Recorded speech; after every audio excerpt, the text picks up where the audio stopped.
Oi pessoal, tudo bem com vocês? Estamos aqui para mais um vídeo, vamos estar falando sobre Números capítulo 26, mas eu queria pedir para vocês se inscreverem no canal, seguirem a página do Face, para que a gente possa estar sempre juntos aqui, ativa o sininho para que cada vídeo novo a gente possa estar estudando junto da palavra, a gente possa estar nos aprofundando e aprendendo cada vez mais sobre esse Deus maravilhoso, né? Compartilhem os vídeos também com seus amigos, com seus familiares, para que a gente possa atingir mais e mais pessoas levando a palavra de Deus. Amém?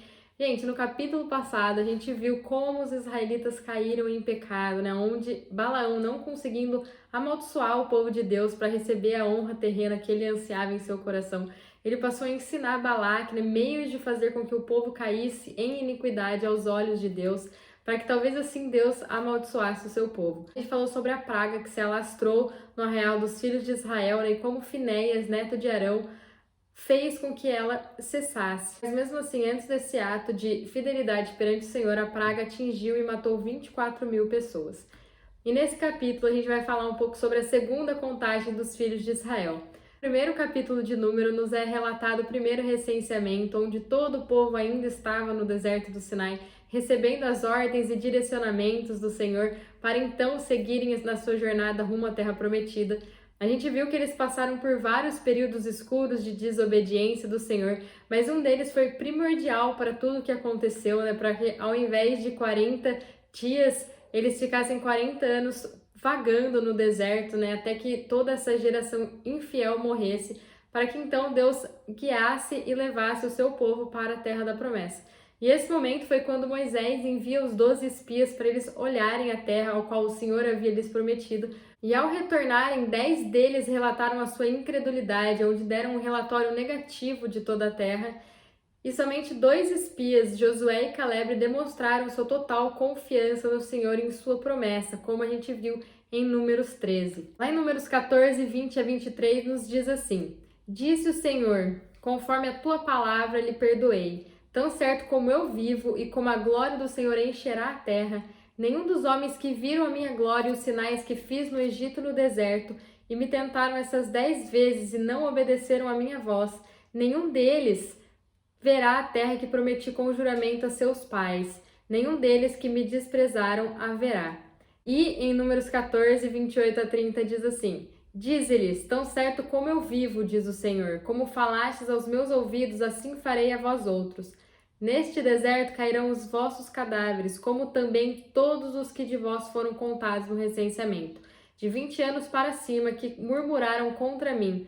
Não entrareis nesta terra, a respeito da qual eu, levantando a mão, jurei de nela vos fazer habitar, salvo Caleb, filho de Jefoné, e Josué, filho de Num. Aqui a gente vê o porquê da necessidade de fazer outro recenseamento, todos os que haviam sido contados nesse primeiro censo, de 20 anos para cima, homens e aptos para a guerra, pereceram no deserto nesse período de 40 anos em que eles peregrinaram. Então agora se fez necessário, né, um novo censo para contabilizar novamente quantos eram os homens com mais de 20 anos aptos para a guerra, com o objetivo de determinar a força militar de Israel para o ataque a Canaã e também tomar as providências para a divisão da terra. Depois desta praga, disse o Senhor a Moisés e Eleazar, filho de Arão, o sacerdote: Fazei o recenseamento de toda a comunidade dos filhos de Israel, da idade de 20 anos para cima, conforme suas famílias, todos os aptos para a guerra em Israel. Falou-lhes Moisés e Eleazar, o sacerdote, nas campinas de Moabe, junto do Jordão, na direção de Jericó, dizendo: Contai o povo da idade de 20 anos para cima, como o Senhor ordenara a Moisés. Estes foram os filhos de Israel que saíram do Egito. Então, ao final da praga descrita no capítulo passado, o Senhor pede para Moisés e Eleazar, filho de Arão, para fazerem um novo censo dos filhos de Israel da idade de 20 anos para cima, homens e aptos para a guerra. O primeiro censo foi realizado no deserto do Sinai e esse segundo foi realizado nas campinas de Moabe, onde eles estavam desde o capítulo 22, perto do Jordão, perto de Jericó. Então esse recenseamento foi realizado na entrada da Terra Prometida. A gente sabe que a história de Israel é um tipo completo da igreja, né? A mistura entre os filhos de Israel tipificam a mistura da igreja. A mistura que eu quero mencionar aqui, né, assim como todos os filhos de Israel que pereceram no deserto, né, não deixaram de ser filhos. mas eles não haviam sido totalmente purificados para adentrar a terra prometida. Eles ainda tinham muita palha, muito feno e muita madeira na vida deles. E eu quero trazer toda essa questão para os dias de hoje, né? Nós já fomos salvos pelo sacrifício de Cristo na cruz do Calvário, e isso não vem de nós, né? Não vem de nenhum de nós, é dom de Deus, e os dons de Deus são irrevogáveis. Sendo assim, a gente pode concluir que a nossa salvação não pode ser tomada de nós.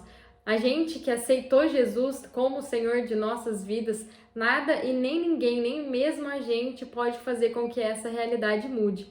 Mas tem um outro aspecto importante aqui, que é a nossa santidade, né? A nossa salvação orgânica, a nossa salvação progressiva, né? Esse processo onde a gente precisa falar, que eu já falei muito nos outros vídeos, né? Que é o deixar fluir do Espírito Santo, né? Para toda a nossa carne, onde ele vai matando a carne através da palavra e vai nos purificando, nos fazendo cada vez mais parecidos com Jesus. Mas tem alguns filhos que aceitaram Jesus sim, mas que ainda agem como se estivessem mortos espiritualmente. Apesar de não estarem mortos, eles ainda querem continuar com a mesma vida sem avançarem no processo da salvação orgânica, porque uma coisa é estarmos em Cristo, essa é a nossa salvação judicial. Outra coisa é Cristo estar em nós, é Cristo viver através das nossas vidas, e isso tem a ver com a salvação orgânica. Mas, né, dizer então que essas pessoas que não avançaram, não deixaram que a palavra de Deus as purificasse, vão deixar de ser filhas ou não vão adentrar na terra prometida? Não. Elas ainda estarão presentes no novo céu e na nova terra, porque entramos lá através da graça de Deus, através de Cristo, e isso a gente não pode fazer, não é através de obras. Mas antes elas precisarão ser purificadas, porque aquele que começou a boa obra vai terminar até o tempo de Cristo Jesus. Ou será agora no amor, através do fogo da palavra, ou na tribulação nos últimos 7 anos, onde o anticristo estará reinando, ou será no milênio. Mas todos os que são de Cristo, ninguém vai arrebatar das mãos dele. Mas para que essas pessoas entrem na eternidade, elas vão precisar ser purificadas de toda sujeira da carne caída. Algo que eu quero acrescentar aqui é que o recenseamento feito era com todos acima de 20 anos. Isso inclui a maturidade, e olha o que a palavra nos diz em Efésios 4:13. Até que todos alcancemos a unidade da fé e do conhecimento do Filho de Deus e cheguemos à maturidade, atingindo a medida da estatura da plenitude de Cristo. Então a gente precisa alcançar a estatura de filho varão, a estatura de Cristo, e isso envolve a nossa salvação orgânica, o esvaziar de nós mesmos, de nossas vontades e desejos, matar a nossa carne para Ele viver em nós, porque não tem como duas coisas totalmente diferentes viverem no mesmo lugar, entendeu? Ou é a carne ou é o espírito, e que a gente sempre deixe o espírito fluir e mate totalmente a nossa carne. Outra coisa que nos fala aqui é que eles foram contados conforme as suas famílias, ou seja, para estar neste censo precisa ser da família de Deus. E o que a palavra nos diz em Gálatas 4, do 4 ao 6. Todavia, quando chegou a plenitude dos tempos, Deus enviou seu Filho, nascido de mulher, nascido também debaixo da autoridade da lei, para resgatar os que estavam subjugados pela lei, a fim de que recebêssemos a adoção de filho, porque sois filhos. Deus enviou o Espírito de seu Filho para habitar em nossos corações, e ele clama, Abba, Pai. Portanto, tu não és mais escravo, mas filho, e sendo filho, és igualmente pleno herdeiro por decreto de Deus. João 1, 12 e 13 diz assim, mas a todos quanto receberam, deu-lhes o direito de se tornarem filhos de Deus, ou seja, aos que creem no seu nome, os quais não nasceram do sangue, nem da vontade da carne, nem da vontade do homem, mas de Deus. Então, nesses versículos que a gente leu, nos fala sobre o aceitar Jesus e nos tornar filhos de Deus, sobre deixar Jesus viver através das nossas vidas, alcançando a varonilidade, a estatura de filho varão, e assim então sermos contados nesse censo que vai adentrar a terra prometida, o novo céu e a nova terra. Pessoal, do versículo 5 ao 51 vai nos falar todos os nomes de todas as famílias dos filhos de Israel, né, das 12 tribos, e quantos se encaixaram nos requisitos, né, sendo homem 20 anos para cima e apto para a guerra. Eu não vou ler, porque senão vai ficar muito repetitivo, vai ficar até um pouco cansativo, né, para acompanharem nos vídeos. Então, se vocês quiserem, né, eu até sugiro que vocês abram a Bíblia, né, em Números 26, leiam esses versículos, mas aí eu vou dar apenas uma resumida aqui, ok? Então, dos filhos de Ruben, dentre esses filhos estavam Datã e Abirão, vocês lembram? Eles que junto com On e Corá se rebelaram contra Moisés e Arão no episódio descrito em Números 16, onde a terra se abriu e tragou Corá e também todos os seus seguidores morreram quando o fogo do Senhor os consumiu. No versículo 11 aqui nos diz algo muito importante, que nessa rebelião os filhos de Corá não morreram. E mais para frente, quando a gente estiver lendo os Salmos, a gente vai ver que dentre os 150 salmos presentes na Bíblia, alguns deles foram escritos pelos filhos de Corá. O total dos filhos de Ruben foi 43.730, dos filhos de Simeão 22.200, dos filhos de Gate 40.500, dos filhos de Judá 76.500, dos filhos de Isacar 64.300, dos filhos de Zebulon 60.500, dos filhos de José, Efraim e Manassés, dos filhos de Manassés 52.700 e dos filhos de Efraim 32.500, dos filhos de Benjamim 45.600, dos filhos de Dan 64.400, dos filhos de Aser 53.400 e dos filhos de Naphtali 45.400, que deu um total de todos os filhos de Israel com mais de 20 anos aptos para a guerra, homem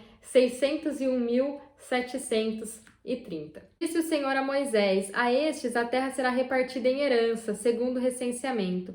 A tribo mais numerosa darás herança maior e a pequena herança menor. Cada um receberá a herança em porção aos seus recenseados. Todavia a terra será repartida por sortes, cada um receberá sua herança segundo os nomes das tribos de seu pai. Cada herança será distribuída por sorte entre os tribos menores e as maiores. Então aqui a herança haveria de ser distribuída de acordo com a necessidade e a capacidade de cada tribo. Essa distribuição era feita de acordo com o número de pessoas na tribos, com a necessidade de cada uma dessas tribos. E é assim que Deus distribui os dons e responsabilidades dentro de sua igreja. Mateus 25:15 diz assim: a um deu 5 talentos, a outro 2 e a outro 1, a cada um conforme sua capacidade. Então partiu. Esta aqui é a parábola dos talentos. Então a distribuição do terreno por sorte era feita de acordo com a bênção recebida sob a soberania de Deus. Vamos dar um exemplo aqui para ficar um pouco mais claro. A tribo de Judá, ela iria receber sua porção de terra maior por ter um grande número de recenseados nela. Mas dentro dessa porção que eles receberiam, o Senhor iria determinar dentro dos filhos de Judá em qual parte cada um ficaria. Aonde a família de Selá ficaria, onde a família de Pérez ficaria, onde a família de Zerá ficaria. Aqui a gente vê que a herança era distribuída de duas maneiras, né? A terra era dividida de acordo com a soberania de Deus, mas também era distribuída de acordo com o número de pessoas na tribos. A divisão da terra dependia tanto da responsabilidade humana quanto da soberania de Deus. Então podemos fazer um link sobre a nossa salvação vir de Deus com a graça, o tudo dado por nada a quem nada merece, e a nossa salvação vir através das nossas renúncias, da gente pagar o preço, abrir espaço para o Espírito Santo fluir, andar segundo o Espírito e não segundo a carne. Foram estes os recenseados de Levi, segundo as suas famílias: de Gerson, a família dos Gersonitas; de Coate, a família dos Coatitas; de Merari, a família dos Meraritas. Foram essas as famílias de Levi: a família dos Libinitas, a família dos Hebronitas, a família dos Malitas, a família dos Munitas, a família dos Coreitas, e Coate gerou Anrão. O nome da mulher de Anrão era Joquebede, filha de Levi, nascida no Egito. Ela deu a Anrão, Arão, Moisés e Miriam, irmã destes. A Abraão nasceram Nadab, Abiú, Eleazar e Itamar. Nadab e Abiú morreram quando trouxeram fogo estranho perante o Senhor. Ao todo foram recenseados 23.000 homens da idade de 1 mês para cima. Estes não foram recenseados com os filhos de Israel, porque não lhes foi destinada nenhuma herança entre eles.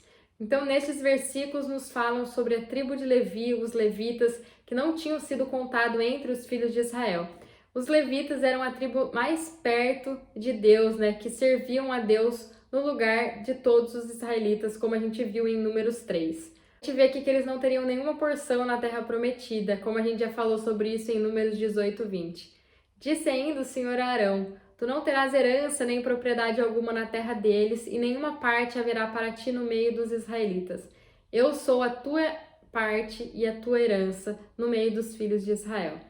O total dos levitas, contados nesse segundo recenseamento foi de 23.000. Foram esses os recenseados por Moisés e Eleazar, o sacerdote, quando ambos contaram os filhos de Israel nas campinas de Moabe, junto do Jordão, na direção de Jericó.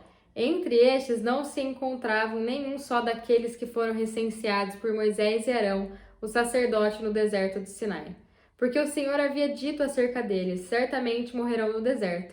Nenhum deles sobreviveu, exceto Caleb, filho de Jefoné, e Josué, filho de Num. Então, nesses versículos finais, a gente vê que todos os que haviam sido contados no primeiro recenseamento não foram contados nesse segundo, com exceção de 2 homens, Josué e Caleb, eles que haviam sido fiéis ao Senhor em todo o tempo.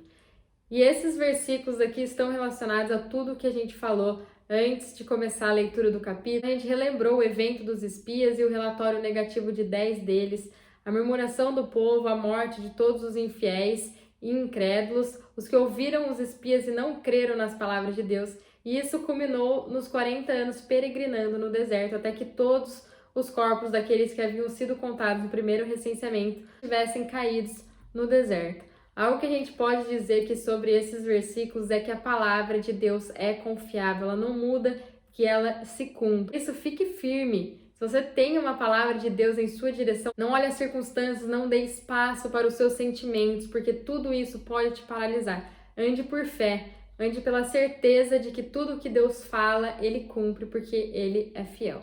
Amém? Gente, esse é o capítulo 26 e até o próximo vídeo.